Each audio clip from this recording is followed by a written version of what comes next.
vraiment nazaki très ravi ndena yokaki mokondo mboka ndenga lobaki surtout par rapport ya président na biso liboso na mboko ado mérité bonheur wana ba valeur parce que au moni Kasavubu ce n'est pas n'importe quel monsieur avec pena liboso na biso heureux ali ndeye pour mo Kasavubu c'est le promoteur et le père de l'indépendance donc là il faut les féliciter. Kasavubu ani vandaka nationaliste ani vandaka mutu mosi na vanda zona batu nyonso bakushi nyonso parce que ani vandaka congolais mboka na biso po ekende liboso il faut reconnaître toutes les valeurs qui ont milité pour la indépendance ya mboka na biso donc reconnaissance wana elingi koloba lelo ke Kasavubu est le père de l'indépendance ya mboka na biso elingi koloba lelo ko reconnaître yango ke Kasavubu azali le père de la bonne gouvernance.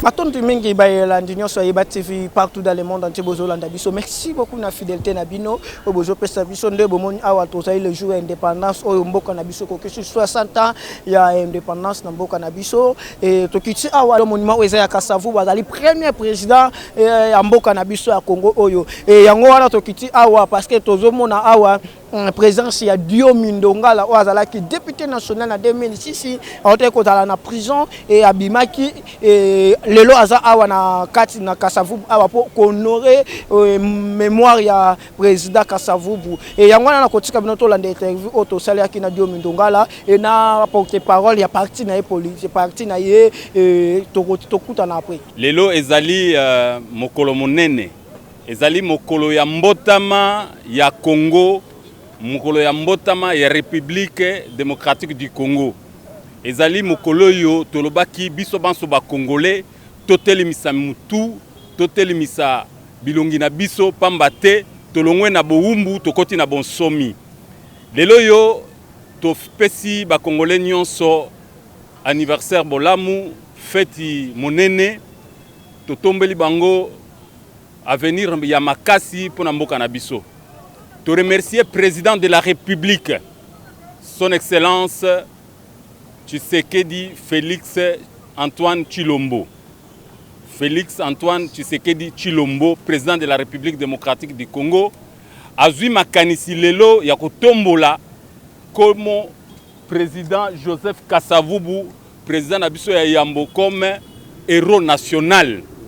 Lelo ezali mokolo monene pamba te muto atelemi oyo azali sima na biso awa na statue ezali awa bango babundaki pona kimpwanza ya mboka na biso elelo yo président Félix Antoine Tshisekedi akanisi ye atomboli ye na rang na mulongo ya ba héros national ezali likambo monene pona Congo pamba te ye abundaka pona Congo ezala moko lelo yo pamba te na le 4 janvier 1959 Tangu Lumumba Gaston Diomina Ngalola bawutaki Accra bayaka basalaka meeting na place o babengi Imka na esika wana batu batombukaka après meeting wana ya bako ya kosala meeting le 4 janvier batu batombukaka ba Belge bapesa kibiso likanisi ya kozwa kimpwanza bango balobaka boye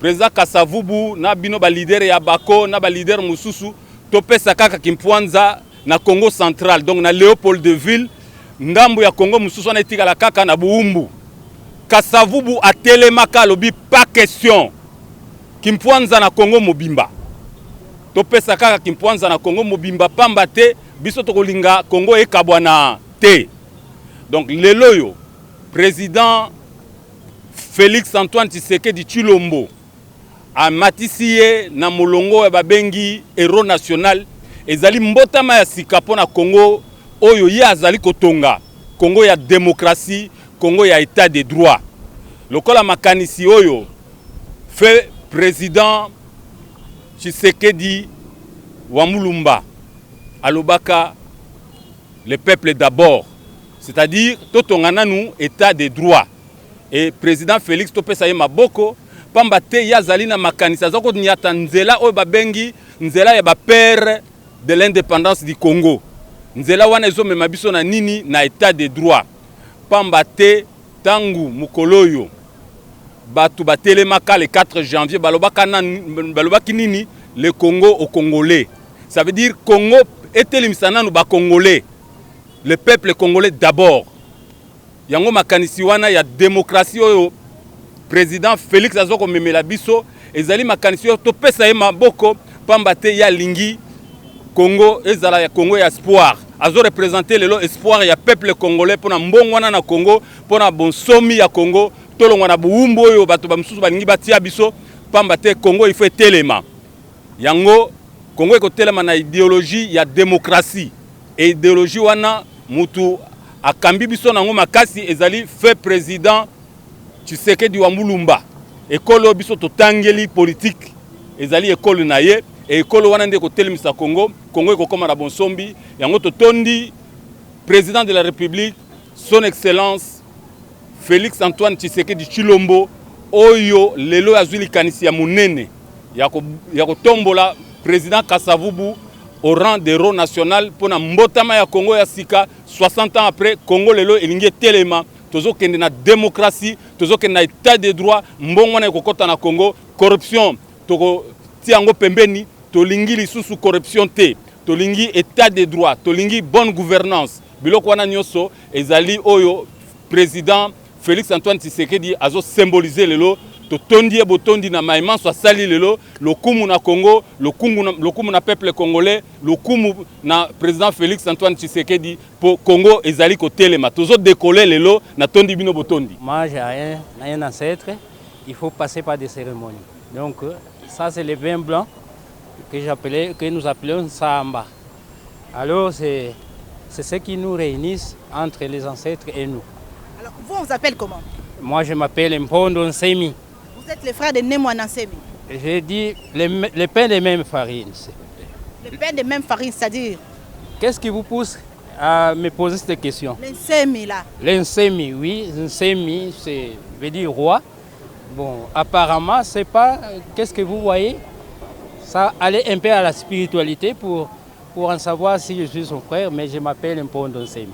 Alors, Mpondo Nsemi, aujourd'hui, le président de la République, Félix Antoine Tshisekedi Tshilombo, a élevé un de vous, c'est-à-dire un né-Congo au rang de héros national. Quel est votre sentiment? C'est tout à fait normal parce que c'est le père de l'indépendance. Pour Moukasavou, c'est le promoteur et le père de l'indépendance. Donc là, il faut les féliciter. Il faut les féliciter. Qu'est-ce que vous attendez de plus? Qu'est-ce que je m'attends? Qu'est-ce que vous attendez de plus après cette élévation? Bon, vous, en tant que né-Congo. En tant que né-Congo, il doit se rendre compte qu'il était enterré au Congo central. Et que je vais encore lui rappeler le père prophétique de l'indépendance, Mfumusimo Kimbangu. Il doit aussi penser pour lui. Alors, aujourd'hui, en Singini, là où il était enterré, on a appris qu'il a plu. C'est quoi la signification, puisque vous êtes aussi spirituel? Oui, Mboula, la période Tozanango, c'est vraiment, oui, et sa bénédiction. Et chez Bisso, dans les Bas-Congo, quand il y a une fête, ou bien un vieillard, tout ça, il faut qu'il y ait des miracles. Donc, ne voyez pas ça étrange. C'est tout à fait normal. Ce sont des signes qui montrent que vraiment, c'est vraiment quelqu'un qui est connu de Dieu. Alors, dans le Batoa Sankuru, balobi bazotonga Lumumba ville. Pour ezali mboka oyo ya Patrice Emery Lumumba. Bino obozalaki na bokonzi. Yambo ya yambo. Bozo banza nini président ko sala nini pona bino? La ville natale ya Joseph Kasavubu. Franchement, sans commentaire aucun. Yemo kwaza mukolo. Ce qui réellement tika ça l'a inspiré aye bayango que vraiment le premier président et le père de l'indépendance, le père de la démocratie. Donc asala oyo bakoki ko sala pour tout se rendre compte réellement que vraiment Mundwana sali likambo ya bien. Merci beaucoup. C'est moi qui vous remercie. D'abord, sentiment nabiso ndenge président Aouti Koloba ezali pas vers l'avant au tosali avec président Félix Tshisekedi puisque sengeli na bana mboka bayeba notamment bana bazolanda biso que Kasavubu est le premier président de Mboka Oyo. Alors, par rapport à la lutte au EPSABISO indépendance, Azalaki une personnalité très impliquée, ndenge président du Meuti Koloba Awa. Peut-être avec succession à l'événement, au moni à l'ongwa qui n'a pouvoir par coup d'État avec Mobutu. Mobutu a jamais comme Matissaye, le fait qu'il y a qui bourreau na Mobutu a quoi ici, a quoi honoré lutte na été. Alors tant Mobutu a qui va remplacer Mobutu za musée, bazaki ba lumumbiste. Vous voyez Lumumba oui déjà qui en conflit na Kasavubu. Alors le fait que Joseph Kabila peut-être qui n'a même lignée wana et ça là qui est combo ya Kasavubu bazaki dilué na kati ya ba suite ya ba événement à travers le temps. Donc c'est ça qui va te belé ba yebi penza valeur ya président Oyoté. Alors avec Félix Tshisekedi puisque ils allaient départ, ils allaient mbongwana à ce qu'il ne redonner na histoire congolaise sa vraie valeur. Alors pour la 60e anniversaire de l'indépendance, puisque c'est tout signalé que Tozo Bandasiko yo 7e décennie. Mais Tozo Bandango malon puisque Tozo Bandango avec alternance. Alternance où ils allaient changement parce que depuis 1960 Tozo Mboka auto connaissait la crise. Alors ça veut dire que 7e décennie Tozo Bandango sur la crise. Il y a un premier pas Félix Asali et ça d'abord il y a Tombola, premier président Mboka Oyo na un héros national au regard. Il y a des valeurs qui apportent lors il y a gouvernance naïe. Donc pour la démocratie chrétienne, Eza Sengomingi, et puis te féliciter chef de l'État pour l'initiative Oyo, tu banzi que Eza justement un premier pas vers l'avant et les bonnes choses sont en train d'arriver. Mais tant que vous encouragé chef de l'État Félix Antoine Tshisekedi et 60 ans le Oyo et bilan na yo ko sala nini par rapport à 60 ans d'indépendance autozoa ti le Oyo bilan na yo ko zani est-ce que Congo eza ko kende liboso ou bien Congo eza ko zonga sima ou bien to ko regretter pourquoi tozoa ki indépendance. To ko regretter pourquoi tozoa ki indépendance c'était parce que mutu moko ko za te kazala ki na prison ba libéré mais azo regretter pour ani ba libéré. Si Congolais faut se poser question pourquoi après 60 ans Tokei Liboso te ban en haut bazu indépendance si manabiso ba Rwanda. Kutu tozo accusé Rwanda qui a siégé biso nzo qui a en 1962, 2 ans avant biso tozo en face na biso na Angola. Il y a eu indépendance en 1975, ça veut dire 15 ans après biso. Mais tala ndenge bango ba émerger, ça veut dire le problème c'était l'homme.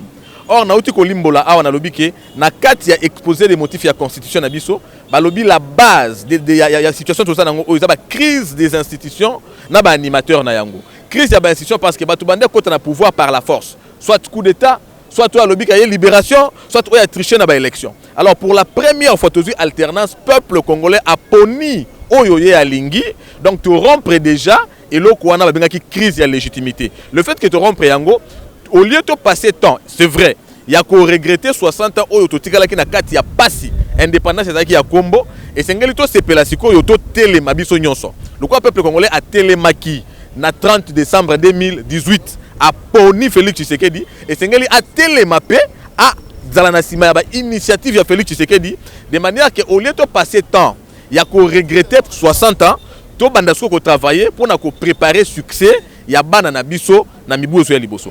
Mais le Oyo, est-ce que elle mboka na biso indépendance dans tous les domaines ou bien tozoa ka indépendance politiquement mais économiquement tozoa te ba bengi yango souveraineté nationale et internationale ba ko pesa bino jamais souveraineté ya on a lobi likamboze ba o ba pesi biso bon somité bango ba zui décision ba pesi biso bon somi mais tikali siko biso tozoa la penza ba somi ya solo mais lokola que ba problème politique ande ko sala ke batu bazo se cramponner na ba intérêt au lieu ba travailler sur bon somi wana. Alors indépendance na biso est totale mais il fallait y travailler pour être effective ndé combat ya Félix Tshisekedi yangwana. Donc lelo peuple congolais a sengeli à la rassurer Félix Tshisekedi a mutoye na volonté politique atikali ka na discours mais a na volonté politique. Alors avec lui nous pensons que nous allons arrêter de regretter le passé mais nous allons inventer maintenant un avenir.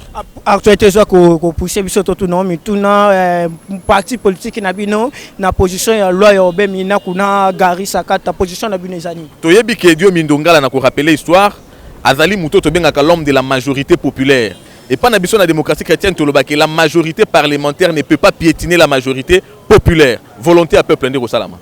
Volonté à peuple mais bango pe ba bi ko zonga sima. Lobi na yo volonté à peuple ndeko salama parce que peuple ezali indépendance ozoloba belge alingaka te kolonga mboka oyo mais alongwa ka ezaka na volonté na yete. Na 2015 na mboka oyo le même camp ozolobela wana ba telemaki na loi électorale kanisa tango peuple telemaki lekate pour na loi ya minaku na yebito ekolekate kimia izala na biso. Écolekate, merci beaucoup. Toza ko cité et tout le monde chef de l'État ça qui discours na ye lobby point de vue na wezani nkaulani sama discours à chef de l'État. Discours il y a chef de l'État, un discours il y a espoir. Et ça discours il y a papa, un père de la maison, un père de la nation parce que na kati ya discours na ye to moni opposer question awa sur loi ya Minaku batu ebele ba imboka bazala ki na souci à côté là que balingi ba caporaliser justice. Toroki jamais ko fêter indépendance mais tout ça la justice moko pris en otage. Félix Tshisekedi à répondre bango na kati ya message na ye. Il n'y aura jamais cette caporalisation de la justice. En répondre, le Premier ministre pas répondre qu'il a communiqué, il n'a pas répondre. Non, il a répondu en tant que garant de la nation qu'il n'y aura pas la caporalisation de la justice. Félix Tshisekedi a eu un combat, il y a état de droit, combat, il y a Kondo Etienne Tshisekedi. Et ça a instauré état de droit. À lobby, il n'y aura pas de caporalisation de justice, premièrement. Et ça, message, il y a espoir. Mais deuxièmement, dans le message à Félix, il y avait l'engagement. L'engagement de créer un état de valeur. De mettre fin à un état d'homme fort, mais de créer un état de valeur. Tant que ça passe, Babengi République de juges, tout ça. Intouchable. Mais avec Félix, que tout le monde est touchable et tout le monde est égal devant la loi. Donc je pense que le message à Félix, c'est qu'il faut qu'on a deux volets. Le premier volet, c'est l'engagement républicain de construire un état. Le deuxième volet, c'est la réponse ils peuvent continuer à travailler leur force plus que celle de la nation. Et pour ça, la matinée, maintenant, il faut oublier les cultes des individus. Maintenant, c'est l'État qui doit être au-delà de tout le monde. Message pour la scène congolais. Message dans la scène Baimbo Kabazolanda Biso. Et ça dit que Totika Kolela, Tobo Sana Passi, Tobo Sana Nyonso Oelekaki, Lokola Totelema déjà to vota.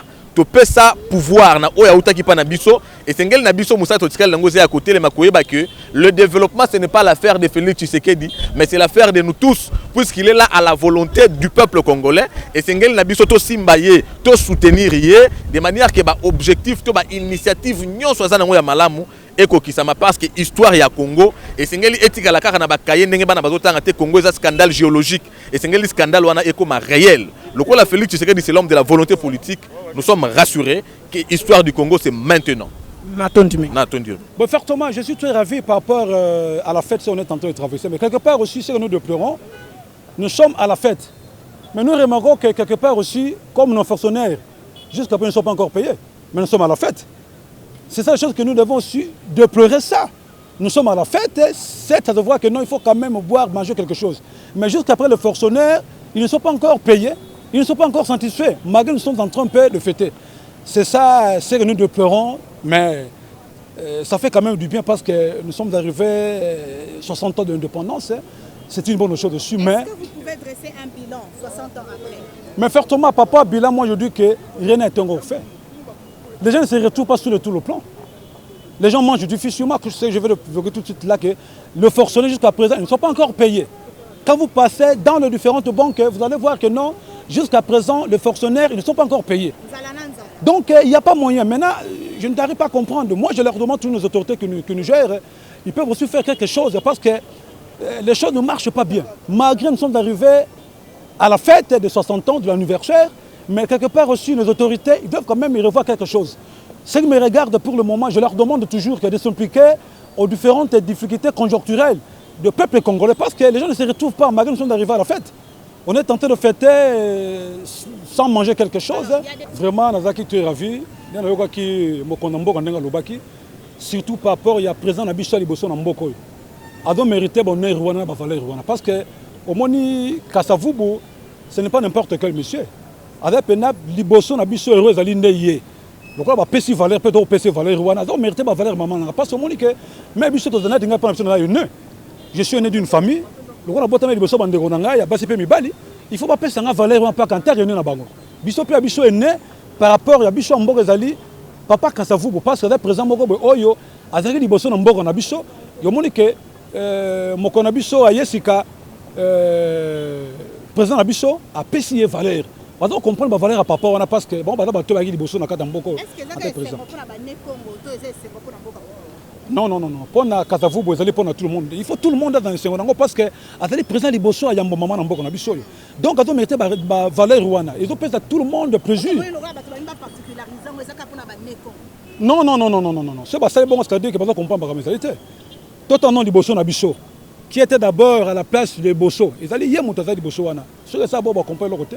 Il faut topper ces valeurs wana, c'est tout le monde, ils allaient généraliser. Donc valeurs il faut topper ça hier pourquoi parce que celui qui était le premier président de notre pays, il faut topper ça mérite pas de mériter valeurs wana quelque part madame. Merci beaucoup. C'est à moi de vous remercier. Journaliste. To même on a à la place ya Kasavubu. Nini me poussenge tu me ça que bobu journée indépendance on a fêté d'abord bonne fête hein. Oui, merci nange yope bonne fête. Merci mingi. Mais nini me poussenge kuiza na toile ya monument na Kilumba bubu ya est-ce que ça là ya ba milumbu nyonso to ba ne nyonso nge ça là ya. Bon, ensemble na kutuba bilumbu nyonso to ba ne nyonso muke vous n'avez muke salaka ya ouvert. Mais nini metinda munu na Kilumbu ya bubu na kukwiza awa yake tete na sini ya reconnaissance ya fumu ya inti ya betu mbuta Antoine Félix Tshisekedi me sala na ku honorer mbuta Kasavubu kaka na betu na kukumisa yandi héros national.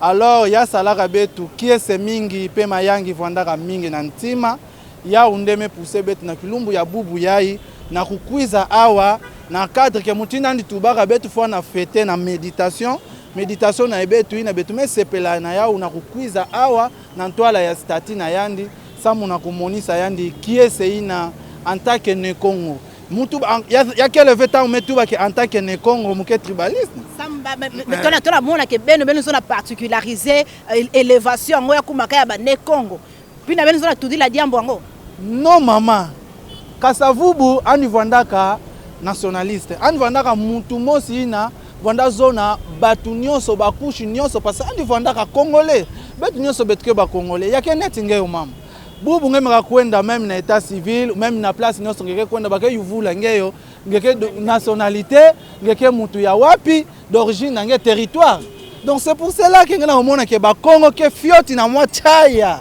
hein moi qui est ce mot sike na bao parce que bame yake na mwa particularité mosi bame élevé mutu ina keleke nkaka na bao ina bavandaka lomba depuis tama parce que mbuta Joseph Kabila tango ndi bakaka pouvoir bwala ya tete andi kwendaka ya vandaka na singini na 2001 tango mekwenda na singini yani mutu metungaka mozole ina bubu kele na singini c'est grâce ya le sénateur à vie Joseph Kabila mais andi baraka tango ya ku élever muta Kasavubu ve na ba niveau ina na ba ngindi connaître que yani mutu me construit kim monument ya betu manga veke yandi pesa la ka monument ya metu ba non kima ya tete na muzonaka na yandi vandaka nini tango nimebaka pouvoir place ya tete yandi kwendaka vandaka wapi na singini yakani samna ni ani reconnaître que yandi ke yawani kwendaka na singini mais même temps après avoir ku reconnaître mbuta Kasavubu andi kumisaka yandi na niveau ina ve bubu fumu na betu nani ya iti Félix Antoine Tshisekedi mesala parce que ina ni salaka mazona kokila mezaba ke ngeke journaliste ngemezaba déjà ngeke na ba info que na Kilumbu ya bubu betke na saison nini ya kisivu mais mvula menoka ya ngolo na kati ya bwala ya singini particulièrement kaka place ina muzole ya mbuta Kasavubu kele na monisa nini parce que toku waka yao ke na kuna na singini mvula menoka ya ngolo tokena kisivu yazo na monisa nini en tout cas signification nini ya faut interpeller betu signification ina yake mutindu ba mwa mutinga betke tu bana Kikongo yake chaya donc yake chaya yake kusepela donc bankaka même yandi mosi mbuta Kasavubu andi mesepela pourquoi andi se sentir que bosinde bame kumisa yandi na niveau ina yandi ani vandaka sosa ke ba kumisa yandi donc bame kumisa ndi bubu nde na niveau ina c'est pour ça que vous avez senti que mvula ina menoka samna komonisa nini ke meyamba ina ngeyo mwana na munu Félix Antoine Tshisekedi ngemesala. Voilà. Merci mingi nini ya chuka ngeli faut tublia na baina kina landa beto en tout cas kina landa na mokili ya mvimba ningi faut tublia na baina kina landa beto. Bon kima muke tuba na bampangi nyonso kena Rolanda munu betu vanda batu ina ke vanda kaka na njola samu na bwala betu ya Congo parce que mbuta Kasavubu ani vandaka mutu ya désordre ve ani vandaka mutu ya njola. Pourquoi me pengle moi fioti diambu ina parce que ben kana omona batambe tukena kuluta na yao na Kilumbu ya bubu yai na bwala na betu bwala ke moi secourir sans pourquoi côté quoi ko bayai metuba côté na diboko kiketu bayai metuba sino betu landa ba idée bangindu ya Mbuta Kasavubu parce que Mbuta Kasavubu ani vandaka mutu ina vandaka nata ba mambu nyonso na tout droit donc ani vanda nata ba mambu na nini human vanda ani vanda yuma ve ani vanda mutu ya Kinjonzi ngaza bale ba Congo nous aimons plus les Kinjonzi pourquoi si diambu kele benu kuiza betu solola mais bubu ya pe ba botula benu pouvoir sana kozona ka Kinjonzi non pourquoi ya ba botula betu pouvoir ve betu betela maman journaliste tubila mu ba gestionnaire ya bien ya boala ya ibake banani tozali mouvement Gilever mouvement Oeko Bundela ba intérêt à République démocratique du Congo et particulièrement la province ya Congo central donc Gilever ya Matadi. Non, Gilever à République démocratique du Congo pour ne pas dire ya Matadi. Matadi eza le rôle sous l'île ya mouvement Gilever. Donc bisonde ba étoile na Kinshasa ba konzi ya mouvement Gilever mais nous avons des sous l'île partout dans la province du Congo central. Alors lelo bino bato Congo central en tout cas bino de bato kuti awa na place ya Kasavubu le tout premier président de la République Joseph Kasavubu azali moko ya bino. Pe hier azalaki honoré et pas ya président Félix Antoine Tshisekedi Tshilombo a honoré a élevé na rang ya ba héros nationaux, yé pas comme héros national. Sentiment ni nozana. Bon sentiment nangai ezali sentiment ya reconstitution ya histoire mboka na biso parce que mboka ekoko kende liboso te soki tozana a du mal à reconnaître déjà histoire ya mboka na biso. Donc mboka na biso pour kende liboso il faut reconnaître toutes les valeurs qui ont milité pour la indépendance ya mboka na biso. Donc reconnaissance wana elingi koloba lelo ke Kasavubu est le père de l'indépendance ya mboka na biso. Elingi koloba lelo ko reconnaître yango ke Kasavubu azali le père de la bonne gouvernance azali même idole ya gestion à nouveau chef de l'État. Alors bato belé ba retenir na histoire que président Joseph Kasavubu azalaki yuma malili azako solo la pena le rôle Mobutu azako solo la te. Bino ba ne Congo boko lo banini par rapport na yango. Madame, vous savez, la bonne gestion, c'est la tempérance, c'est le calme et tout. Ceux qui ont jugé, hein, qui avaient de préjugés que non, Kasavubu était un yuma et tout, toliebi le lombo kanabiso ezawapi. Tant on bazwa ki baye ba bano benga keno bango ba mibali ba na vivacité bali na brutalité. Toyebi mboka et outi wapi. Je pense que la génération mature des années 90, c'est une génération qui a pillé le pays.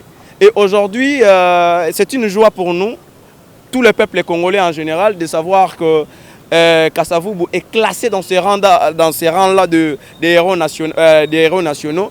Ilingi kolobake mboka na biso ilingi sikoko kende liboso avec un calme datant de Kasavubu. Parce que toko kende na mboka na brutalité te, toko kende na mboka na komila kisakate na kiyanke. Mboka il faut kimia wana ta mokonza mboka za kimia wana iko caractériser peuple mobimba, peuple la République démocratique du Congo en général. Et ça, c'est une grande joie pour nous. Baso tonga Kalamingi était chef de l'État président Go, tolanda ki ngo lobby na discours na ye batonga Lumumba ville.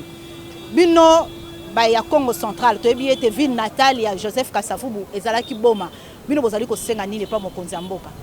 Bon Lumumba ville et kotonga na République démocratique du Congo. Donc, toko s'opposer na yangote, Lumumba fit une valeur d'ailleurs de notre pays, na Matali, accession à l'indépendance yamboka na biso. Donc, pour na Matali, biso du côté Kasavubu, c'est un processus. Faut que malembe. Il a fallu 60 ans pour élever Kasavubu au rang de héros nationaux. Donc, je pense que pour na initiative Owana na Kombo Kasavubu, je pense que les sous 60 ans. Donc le discours du chef de l'État a été un discours d'espoir, un discours de reconstruction, un discours pour un nouveau départ. Et je pense que dans ce nouveau départ-là, il y aura d'autres propositions pour continuer à valoriser comme il y a Nembuta, il y a Né Kasavubu. Merci beaucoup. Matonde pa na mama. Ndenge toyebisaki bino ke tokozwa interview ya président Diomi Ndonga là et tobenge pourquoi président parce qu'azali pe président ya club moko alingi kozwa club moko awa eta ke président nango Diomi Ndonga là ota kozala na prison bomoni ba propos na yenga uti koloba ko honorer a féliciter chef de l'État Félix Antoine Tshisekedi ndenge a honorer a tomboli président Kasavubu na ra ya ba héros national o ba président belé ba leka ba bosana tokoki koloba ba bosana même mémoire ya Kasavubu parce que le loso ba président parce que grâce à Kasavubu alingaki ke asalaki alitaki pour que lelo mboka na biso tokoma lelo ndenge tokomi awa et yango boti kolanda discours boti kolanda ba propos ya Isen Diom Ndongala na porte-parole na ye. Merci beaucoup na Tiki, merci beaucoup na Mikey et merci beaucoup na Steve Konde HD et les grands réalisateurs. Merci beaucoup na Modèse Chadra qui l'équipe Mobimba Yeba TV toza toujours wana pour to la bino musala. Merci na ba remarque na bino ezo comme la biso pour que to bongisa musala mboka na biso pour ekende liboso. Il faut reconnaître toutes les valeurs qui ont milité pour l'indépendance ya mboka na biso. Donc reconnaissance wana elingi koloba lelo ke Kasavubu est le père de l'indépendance ya mboka na biso. Elingi koloba lelo ko reconnaître yango ke Kasavubu azali le père de la bonne gouvernance